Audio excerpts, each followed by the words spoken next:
اور اب کچھ خبریں کاروباری دنیا سے۔ نئے قرض پروگرام کے لیے IMF کا مشن 16 مئی کو پاکستان پہنچے گا۔ ذرائع کے مطابق آئندہ مالی سال کے بجٹ کی تیاری اور نئے قرض پروگرام پر مذاکرات کے لیے IMF مشن کے کچھ لوگ پاکستان پہنچ چکے ہیں۔ مشن 10 روز سے زائد پاکستان میں قیام کرے گا۔ مشن کے چند ممبر وزارت خزانہ حکام سے مل کر بجٹ پر کام کریں گے۔ وزیر اعظم شہباز شریف نے کہا ہے کہ کاروبار میں آسانی اور سہولت پر مشتمل تجارتی پالیسی تیار کرنے کی ضرورت ہے۔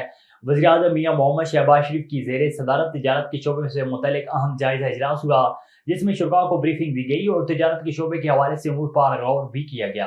FBI نے 15 مئی تک نان فائلرز کی سمز بند نہ کرنے پر قانونی چارہ جوئی کا فیصلہ کر لیا۔ ذرائع کے مطابق FBI نے 5 لاکھ سے زائد نان فائلرز کی سمز بند نہ کرنے پر ٹیلی کام کمپنیوں کے خلاف عدالت جانے کا فیصلہ کیا۔ FBI کی جانب سے PTA اور ٹیلی کام کمپنیوں کے خلاف اسلام آباد ہائی کورٹ میں درخواست دائر کی جائے گی۔